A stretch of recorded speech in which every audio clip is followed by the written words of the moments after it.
New South Wales and the Australian PV Institute, and so I sort of bring that sort of academic, sort of more process-driven stuff to the group, whereas Ella brings the passion.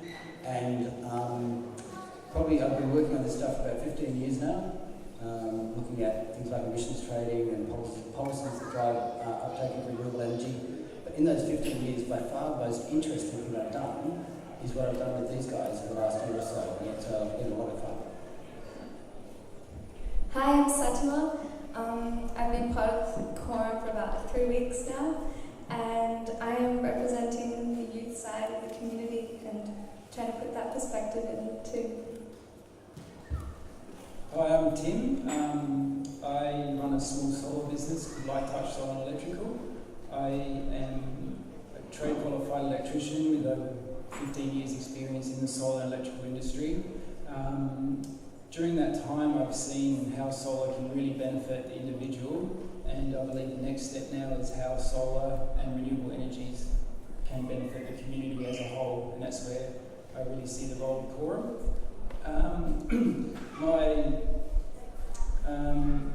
I volunteer my advice and time to COREM and providing technical advice, system design, installation, and yeah, it's been the last year or so has just been unreal working with these guys. We have a good time, as you can probably tell, and can't wait to continue this path. Hi, my name's Shane, and I'm a town planner and also a member of the Global Eco Village Network. So I'm very passionate about empowering communities and transition towns. So COREM was a transition town initiative, so I was really on board with that and empowering the community, literally. And I've really enjoyed being part of COREM, not just learning all about, renewable energy, but the community links and basically strengthening the Mullen community by creating this group, and all of you hopefully will be part of it as well. So. Hello there, my name's Dave. I've been involved with local environmental campaigns and projects for about the last 15 years, and particularly local land care. And part of what I've learned from that and loved about that is actually working with this community and all the different people that come together to get things done. And that's what I feel really good that COREM can also do that in developing the projects that we will. So also I was asked what made me join COREM as well. And I've sort of broke it down to 3 things. One was Australians per capita were the highest polluters and causes of climate change and greenhouse gases, and I'm not comfortable with that, so I want to be part of trying to change that. The second thing, just fed up with big business, be it coal companies, coal mining, coal seam gas, and I want to show there's an alternative to that. But also with my background is ecology and bush regeneration, is trying to speak up for the biodiversity that doesn't get a voice, that will be so impacted by climate change. Thank you. And thank you to the panel. Give them a big hand.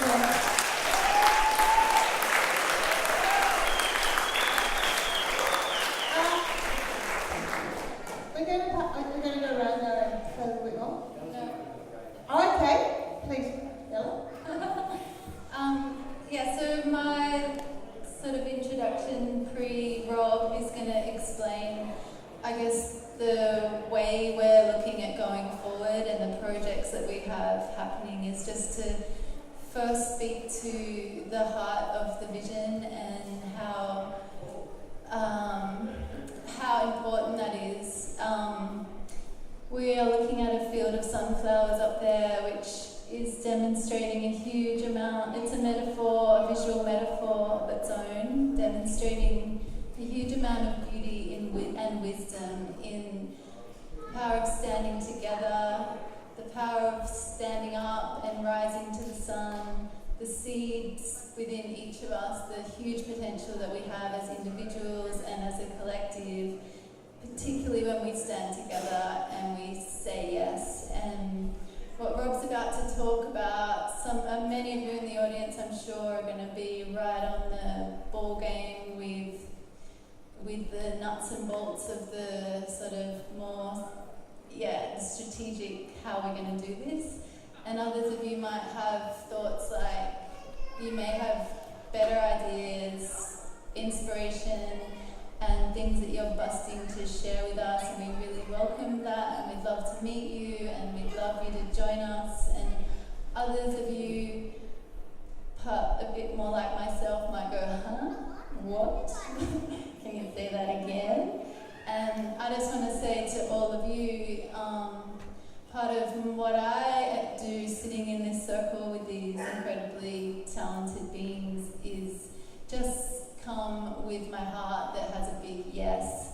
We can do this. We need to do this. I believe in this. And then that then is sort of where I kind of figure out what to do next in terms of the action inside something that I don't totally have my head around at the moment. And we're definitely a wave of movement and activation that came powering out of Bentley and really getting that injection of people power, the amazing community that we have, and how it's time to shake off the apathy. It's time to understand why were we on that front line fighting for the health of our land and our children and our community. And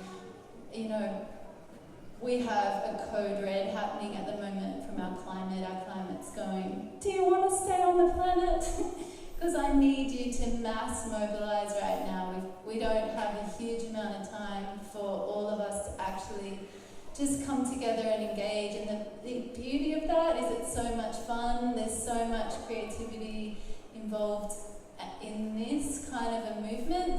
The benefits of where we're headed when we achieve this goal of 100% renewable energy for this area is that then provides this flow-on effect of energy into further sustainability across the board for the area, and things get really exciting and really connected, and community, and all our broken hearts in our disconnected, isolated nuclear boxes find a way to reach each other. And that for me is what I'm doing here. I'm doing that here for my daughter, and I just really want to thank you all that you've stuck around to hear us and just to be here in general. And encourage you to go and get a cup of kombucha if you haven't already. The way that vision occurred is a beautiful story around community and women in a cafe having a chat about what are you doing and getting creative on how can this vision be supported. Like, I'm personally someone that doesn't have enough money in her back pocket to have made it through the door here, which is why I was like, anyone can come in. Like, this money is one way to support this vision. Energy, inspiration, creativity, baking a cake, designing a flavour of kombucha, whatever it is that you do, that you love, I'm sure there's a way that we can weave together and make this happen. There's so many tasks involved in a vision like this. All the proceeds from kombucha Mama are going to the drill hall, and the same with rock and roll. They're donating their full proceeds to that, our first renewable energy project, which Rob will tell you more about how that's going to work. And yeah, I'll give that I would also quickly say thank you to the Dusty Esky. I so wanted them to be here, because what power, look what we've got in our community. That was just like straight from the earth, from the men, from the heart, and I just feel so honoured to be part of this community, and thank you guys for being here, and every one of the people that have come together to put this on. They're awesome! It is. Thank you, Ella. So please welcome thanks to Ella. And now we will pass to outline, I suppose, the vision and of COREM. Thank you. Okay, just want to quick back to Ella. Sorry, just as you can see, she's a very amazing person, and I'd just like another quick round of applause, because she actually made all of this happen. A lot of people helped make it happen, but she really was a driving force. So just put your hands together.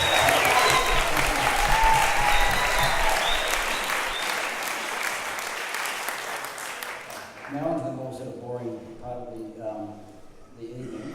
Could we have the next slide, please? Okay, so this, I don't know if you can actually see all of this slide, but basically it's, you might have heard that Uralla near Armidale is going to 100% renewable energy or zero net emissions, and this slide is from a report that they recently released, and it nicely illustrates what we're trying to do here. So you start over here, you've basically got 100% coal-fired energy or gas-fired energy, the fossil fuel electricity. In Australia it's actually about 86%, but basically that's where we're starting from. And then the first step in the transition all the way over here to 100% renewable energy is of course energy efficiency. So you basically need less electricity, so through energy efficiency. And then you start putting solar panels and things on your roof, and you might have some micro turbines, etc. And that's a bit more renewable electricity here. And then you have the larger centralised, often community-owned renewable energy here, and you end up with 100% renewable energy. So that's just a basic schematic for going from where we are pretty much here at 86% all the way down to 100% renewables. And you can do that also by buying accredited green power, etc. And that's sort of the basic outline of what we want to do. Can we have the next slide, please?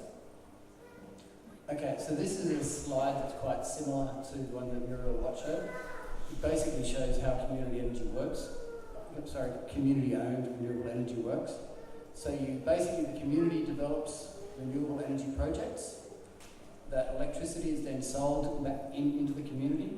Then that money for that electricity is paid back into the community, and then that money is then put back into more renewable energy projects. So it's quite a virtuous cycle, because currently, I'm not sure if Alison is still here, but Alison Cook from Innova, but millions and millions and millions of dollars every year leaves this area paying for electricity. So if we could just take half of that back, I think it's something like 80 million a year.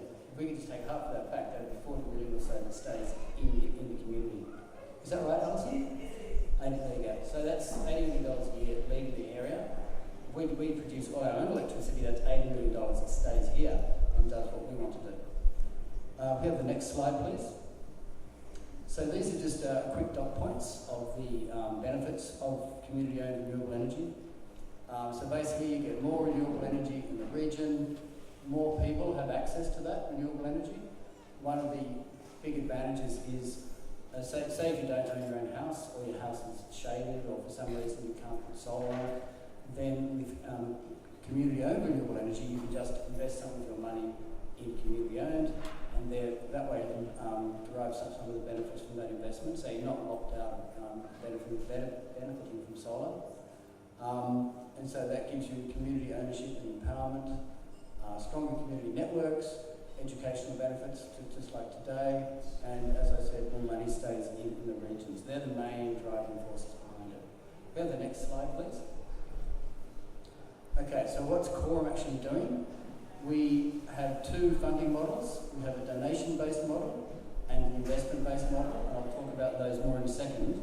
But there's a whole lot of other things that you can do and that other core groups in Australia are doing. So you can do bulk purchase of solar panels and batteries and that sort of thing. You can do that, of course, brings down the price. You can do a solar street, where the whole street converts to solar, batteries, etc., like a sustainability street model. You can target that towards low-income housing to reduce their electricity bills. You can do a microgrid and even possibly go off the grid, like Tailwind is thinking of doing. Then you can accelerate green power uptake, and of course you can install medium-scale renewable energy systems. So this up here is what we're doing now, but what we'd like to do is all of this stuff as well. So if anyone here is passionate about any of these sorts of things, then please come on and talk to us. Next slide, please. Okay, so this is our first donation-based project. We're trying to put 10 kilowatts of solar on the drill hole. It's going to cost about $17,000 to do that, and the money from this event will be going towards that.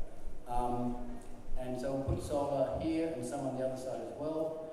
And what that will do, all of the electricity used on site, so the electricity that the PV electricity the drill hole uses, they get that for free, and then that reduces their electricity bills.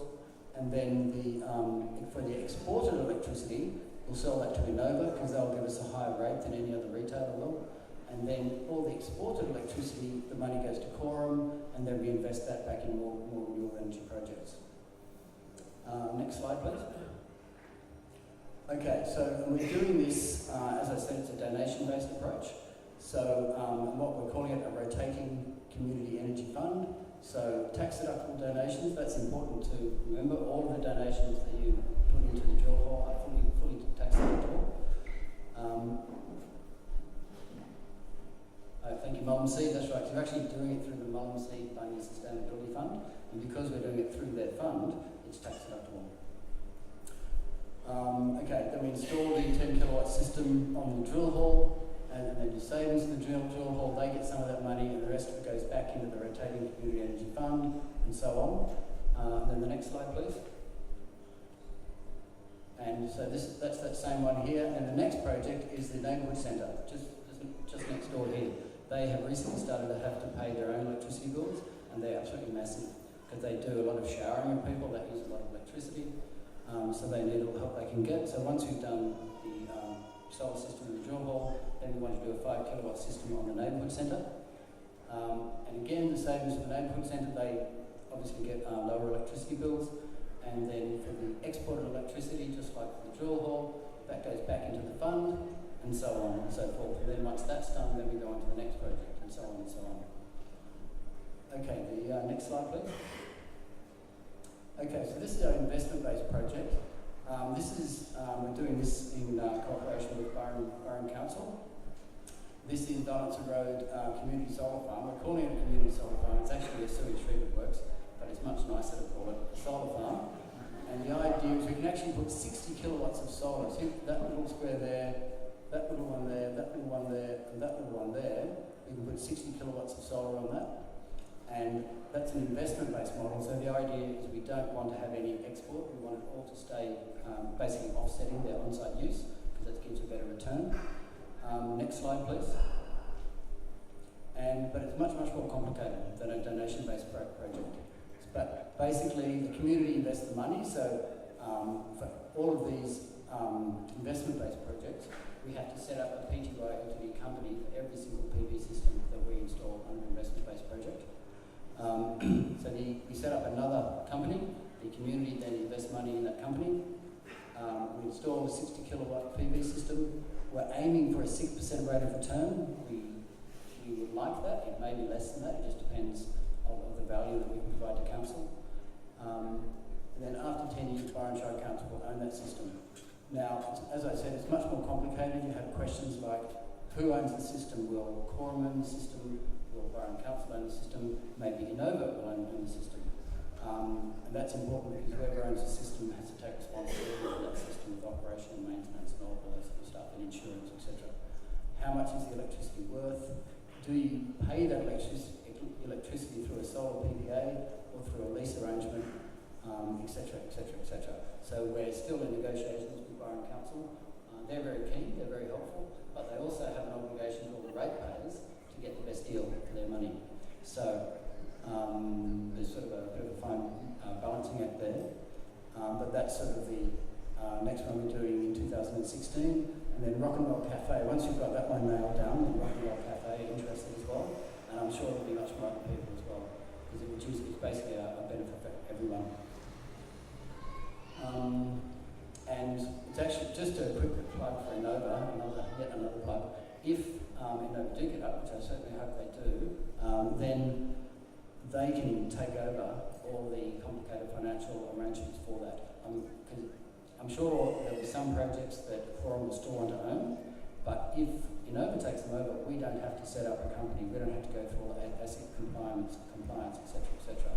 Innova can do that for us, so we can just be involved in doing what we do best, is interacting with the community and getting more interest in solar systems, and then pass those on to Innova, and Innova give us some sort of financial reward for doing that. Next slide, please. Okay, so what else is happening? A lot is happening, as you would have seen from the big picture panel. A lot is happening, but a lot's happening in Australia. There's already 70 groups that are doing this in Australia, so to some extent we're quite a way behind. You probably recognise this one. It's the Hepburn Wind Farm. Next slide, please. And this is COREM, who has sort of invented the COREM fund I was talking about before. They've already got 6 projects up and running. Next slide. And you might have seen this before. This is sort of a publicity stunt. I think a couple of years ago they said, imagine what we could do if we all acted together as a community. And the next slide shows what they did do. And they actually ended up putting their solar system in and doing Imagine again.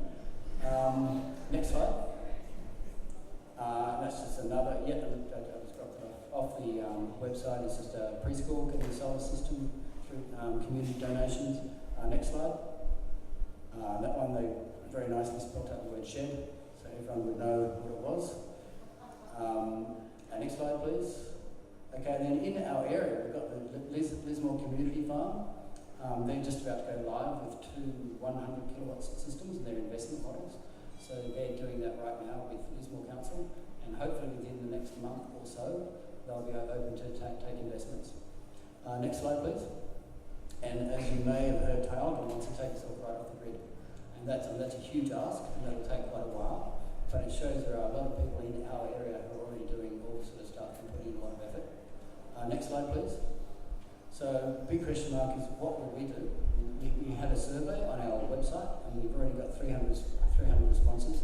So, if you haven't filled it out, please go to the website.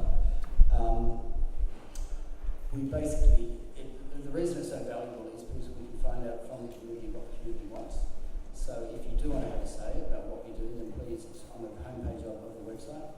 And one of the questions we ask is, if you were to donate, how much would you donate? And next slide, please. This is what we got from, I think, first 250 or so responses. When you added it up, it came to $26,000, and which is much more than we need to do the PV system on the drill hall and also on the neighbourhood centre. Now, so far, fairly recently, we've actually opened up those donations to the drill, and we've got, I think, $950 so far, which is great, but we've still got a long way to go. So if you want to make a tax-deductible donation or worthy cause, then you can go straight to our website. We also ask people how much, if they were to invest, how much would they like to invest? And you can see most people are sort of around the $500 mark, but there were, I think, 6 or 7 people who wanted to invest $10,000 or more. Next slide, please. And when you add them up, they came to $335,000. So there's certainly interest in the community, or potential interest anyway, in the community to invest in these sort of investment-based projects. Okay, so what we're doing is we're having a post-launch meeting. If anyone is interested and wants to find out more or wants to actually get actively involved, we are having a meeting on Thursday the 29th of October, 6:30 to 8:30 p.m. at Melbourne Services Club. And it's, even if you just want to come, if you don't particularly want to get actively involved, we just want to find out more about what we're doing, then please come along. Okay, this is just the list. The first one is the COREM website, and the next one is our Facebook page. And these are all the things that you can do. We've got the post-launch meeting. You can go onto our website and sign up to the newsletter. We've got the survey. You can donate for the drill hole. You can buy shares in Innova. You can register to receive information for Innova.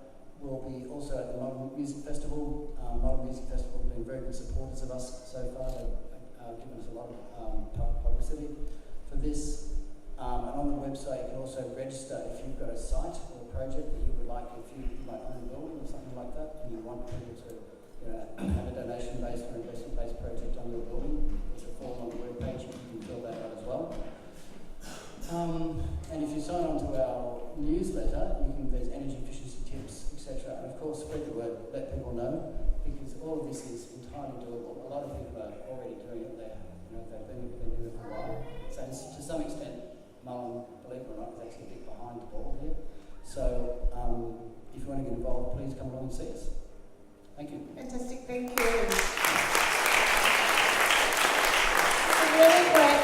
I'd like to, if we are running a little bit behind time, then I think we should look to the floor now to see if we have any questions for the COREM panel. Just one quick question. The project on the drill hole and the neighbourhood centre, they're just panels, they're not batteries or anything like that? At this stage, they're just panels, yeah.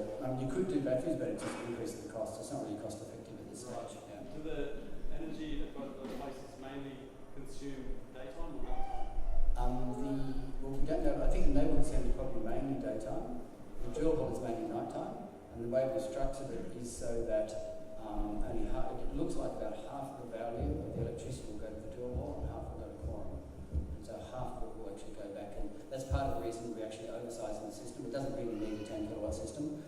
emphasise that that's a good way to get money back into COREM or into our rotating community energy fund, and then back on, and then that can help support the neighbourhood centre. And what about like a solar thermal hot water system for maintenance? Yeah, I was talking to someone, I'm not sure. Oh, there you go, yes. Yeah, too.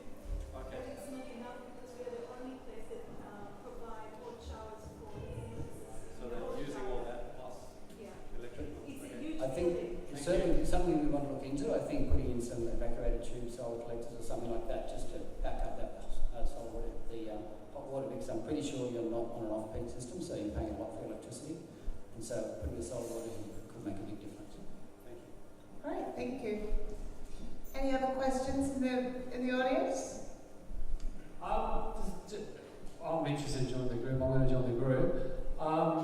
But I wanted to know, have you come across anyone with a decent farming around the outbacks of Melbourne? Because I would have thought, a lot of the German communities and all that utilise the land, and we've still got this land around us. And I know it's not perfect for solar, but I'm out of Cove, it's a bit better, but I would have thought this would be the big step, to get hold of acreage and get a farmer on board who can, lend it or... Yeah, it is, and we have actually been approached. The thing is, if you just sell, if you have a big solar farm and it's not connected to a load, you just sell straight into you're basically selling it to the wholesale market, and you'll get a maximum. Most retailers will give you either nothing or 6 cents. Nova will give maybe up towards 10 cents. But if you're actually behind someone's meter, like on the drill or whatever, you get up to 35 cents. So it's just much more financially viable to actually put it on a building that has a load.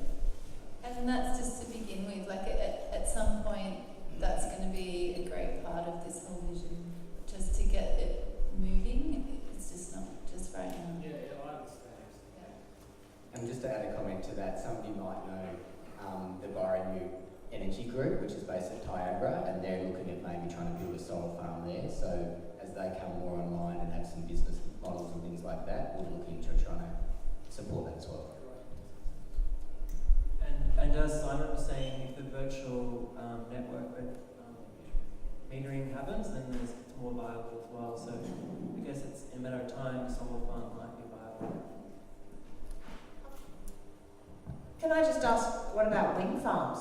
Is there any interest in that in our region? And There was a study done in the Shire, and I think there's a little bit in Goonagary, but it's very limited in terms of the wind speeds, and solar is better here.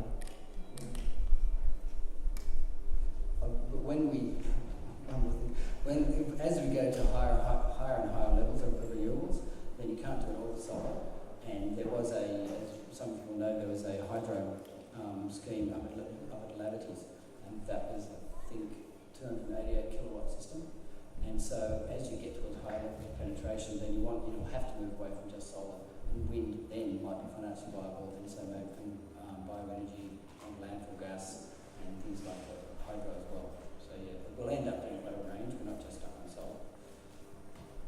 anyone? I'd be interested too, and I forgot your name, Tim, who installs solar. Like if someone was looking for the most economical, way, what if you wanted to do it, how do you go about it? Like for someone that's out there going, well, I want to put in a solar system. I have a really limited budget. What would be the most effective thing to do to have the most input or the most change? I guess first of all, speak to a local solar company who can help.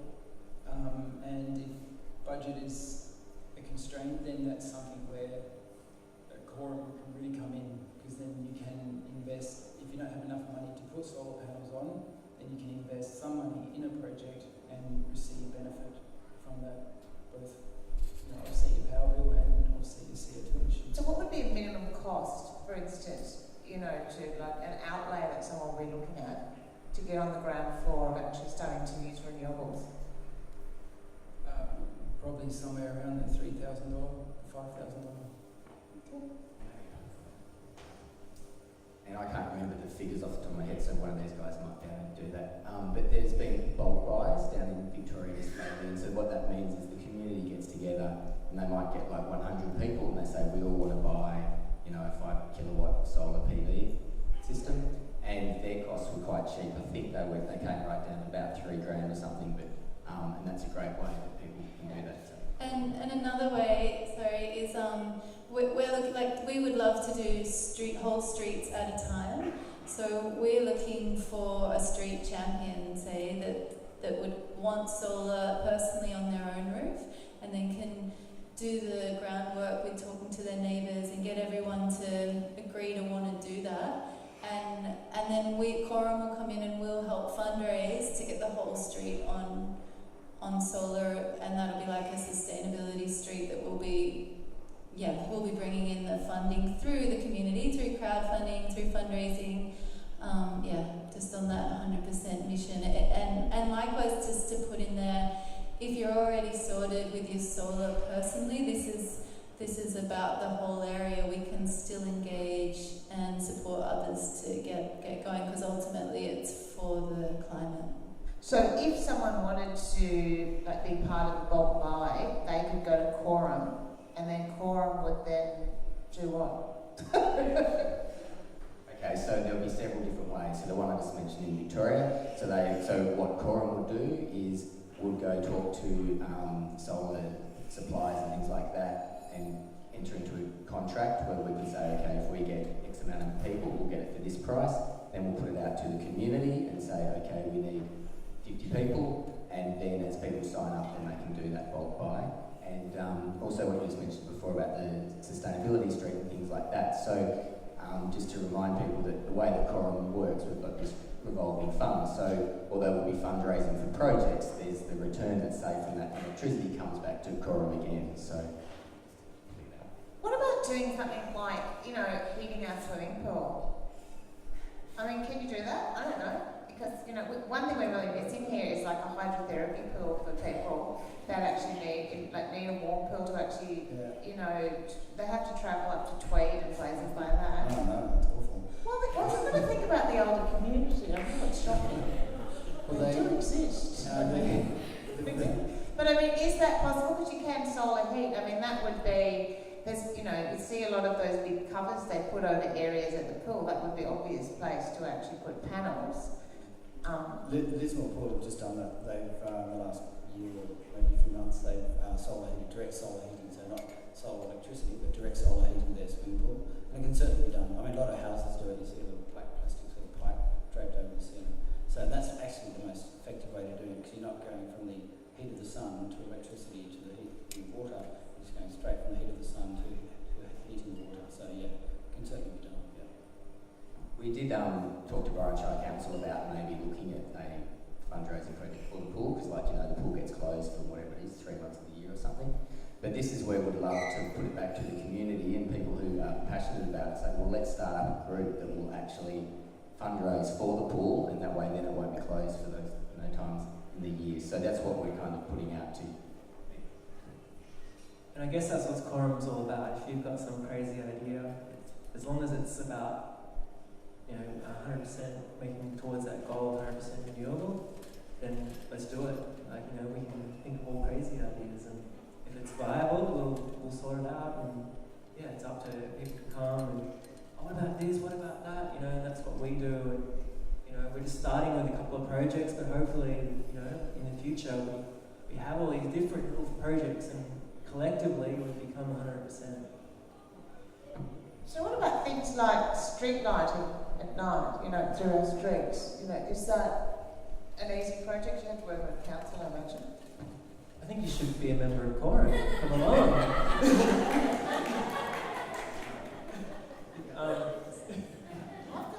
That's sexy. I just want to add a note in there that when we say the money's coming back to COREM, it doesn't mean it's coming back to us. We're a volunteer team. When it says it's coming back to COREM, it's coming back to community-owned renewable energy Mullumbimby, which means more power for the next thing that needs powering. We're not even going to pocket 5 cents of it. So just wanted to make that really clear. And just about your comment, Mandy, about the street lighting. So Karina, which Rob mentioned in that slide, they actually found it was, they did a fundraising campaign to change the light globes to make them more energy efficient, and that was the best way they could do to save that electricity. So there's things like that can be done as well. That's good. I don't trust those energy efficient light bulbs.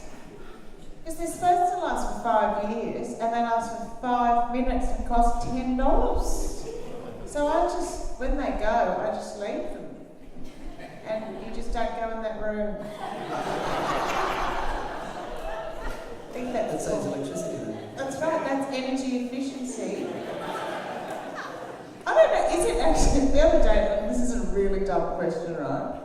But because I've got panels on the roof, and I don't have a battery, whatever, the thing that stores it, and so you can actually use it. So when it's a really sunny day, I think there's heaps of power.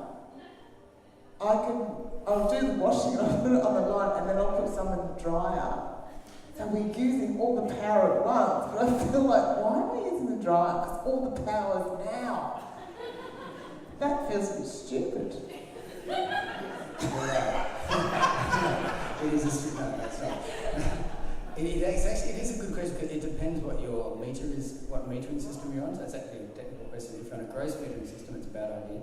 If you're on a net metering system, that means that your PV electricity is used on site, and then if you don't use it, it gets exported. If it gets exported, you get 6 cents or something like that. Yeah. If you use it on site, then you're offsetting your tariff to 35 cents. So we've got to all stay home and use electricity in the day. That's right. Support the renewable energy industry. That's right. Get the candles out at night.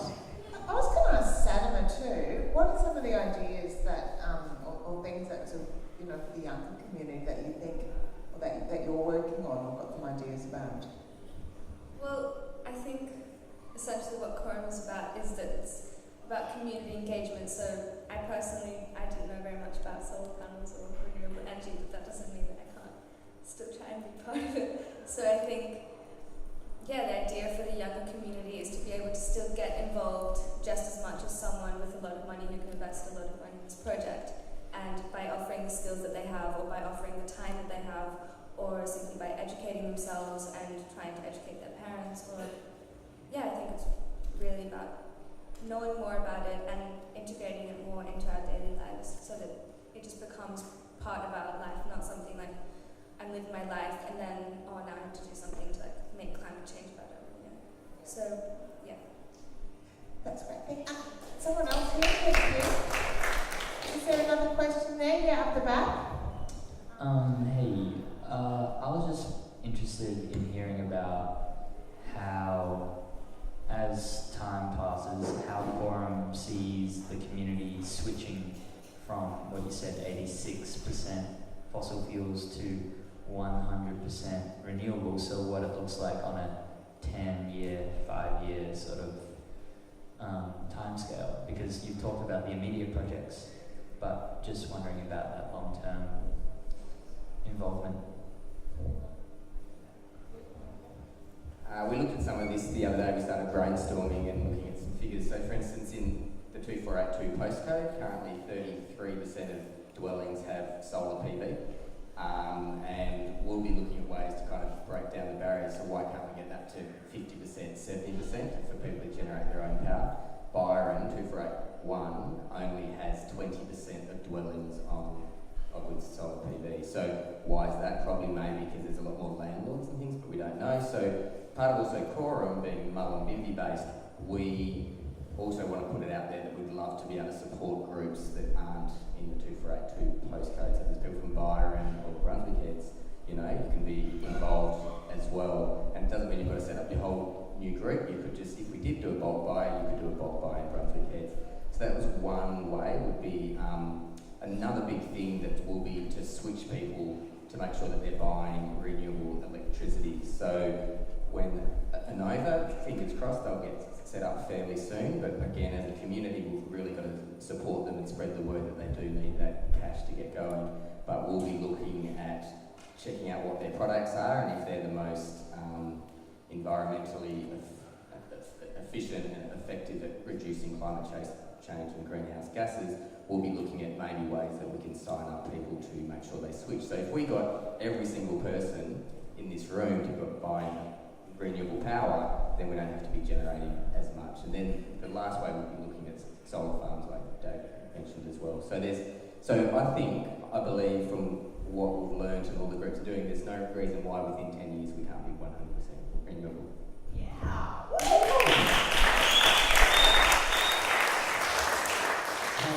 And just something to emphasise there is that we don't know exactly what the steps will be. I think on my first slide I showed you've got some energy efficiency, then you have some distributed generation, which it says on households and buildings, and then you have the large-scale solar farms, and that's sort of the general process. But we don't know what technologies will be, we don't know exactly where the systems will be located, we don't know how much of the energy efficiency. So our focus is more on setting up the right process that will enable the community to increase their level of renewable energy.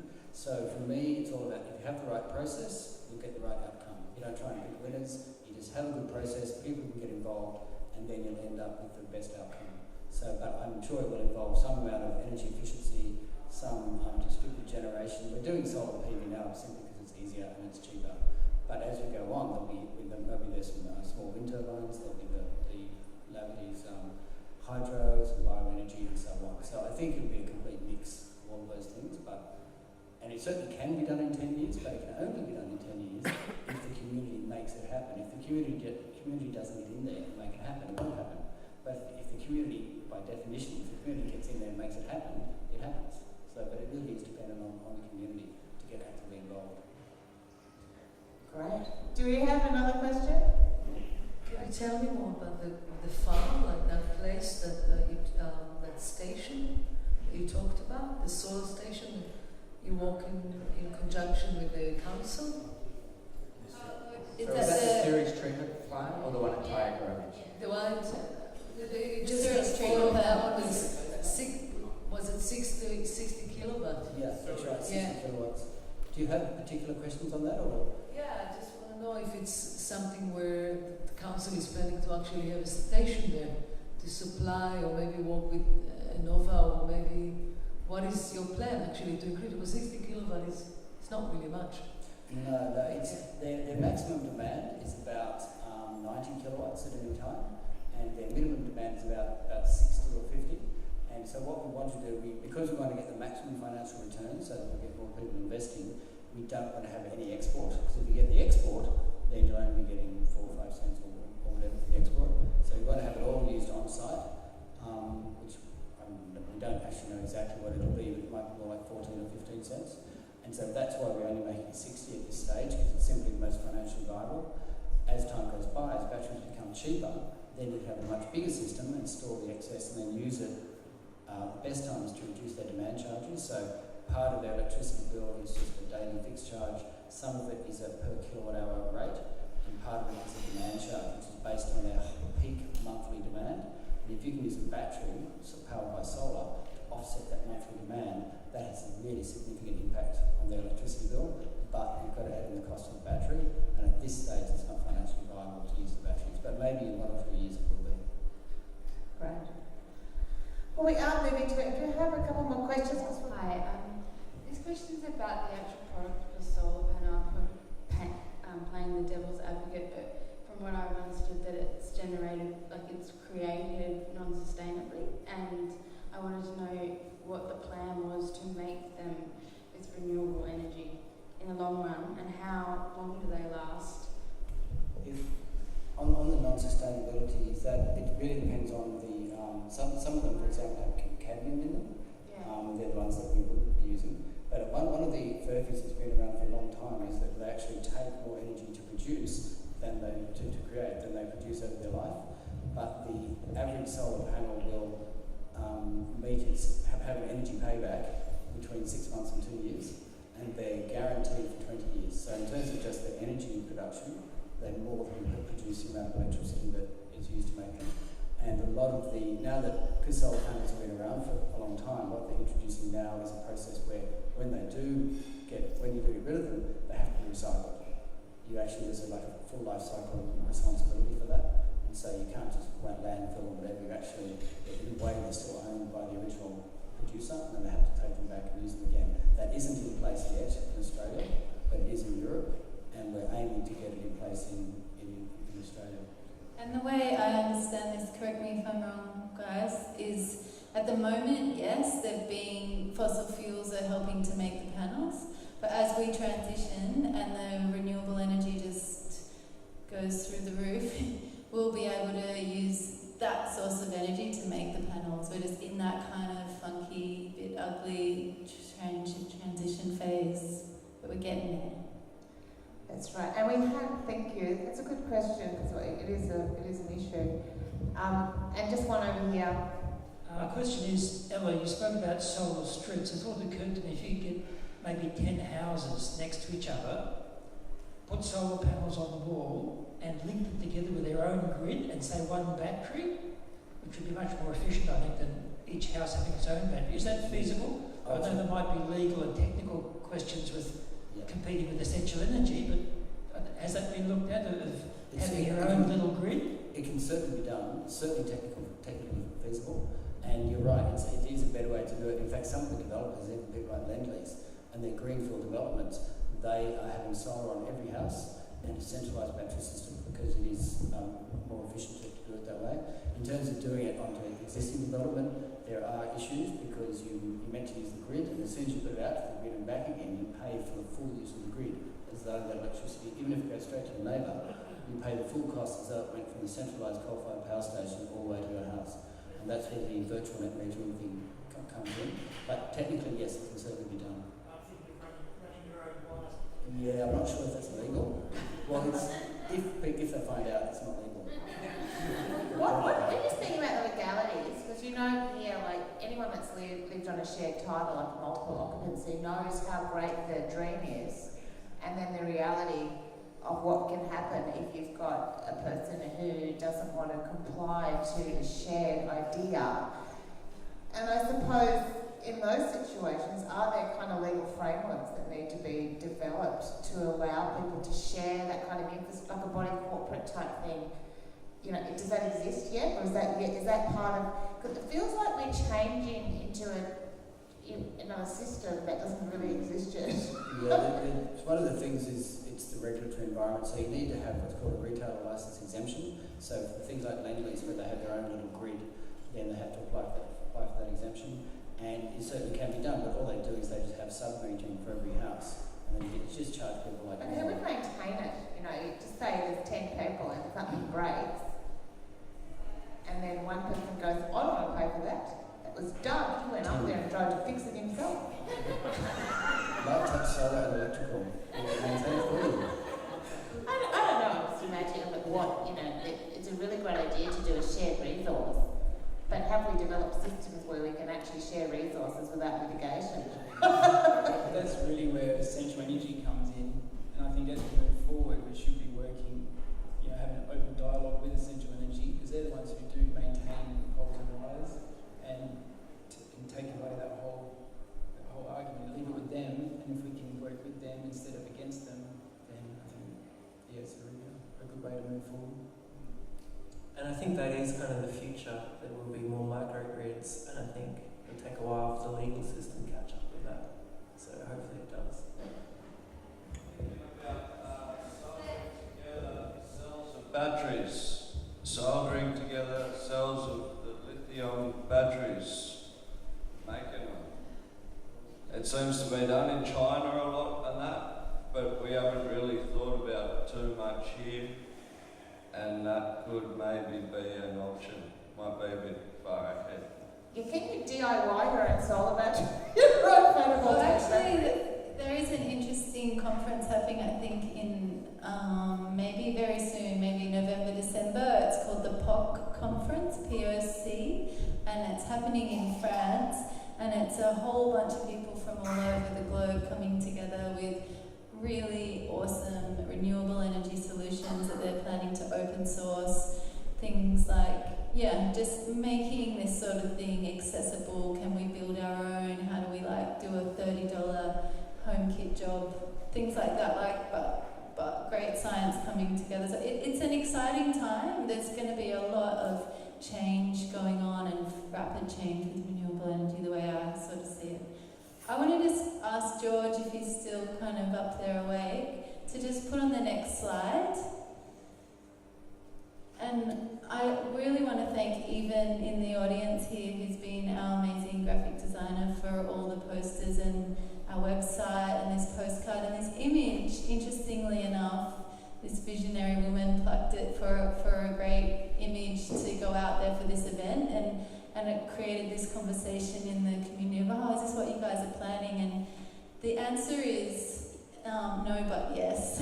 And actually we've sort of had a chat, well, people are thinking we're doing this, can we do this? And yeah, we really can do this. We really can put a heart out in a paddock somewhere and power our town at some stage. We need to start this way with the drill hall and with the neighbourhood centre and with sustainability streets, but as this revolving fund gets going and the legislation softens and everyone just gets a bit yes, including council and the power at Central Energy, and everyone just kind of wakes up together, we can do this. And so keep your postcards, and thank you Even, let's from the heart of our own energy system make this a reality for ourselves. Fantastic. And great work at COREM. Thank you very much. And if you want to get involved, go to the website. You've got the postcards, go to the website.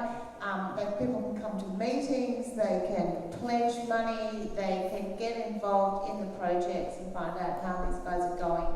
So please, thanks again for tonight. But thank you, of course, to the COREM members that are here tonight with Ella, Dave, Rob, Shane, Tim and Sadama. Thanks very much for the COREM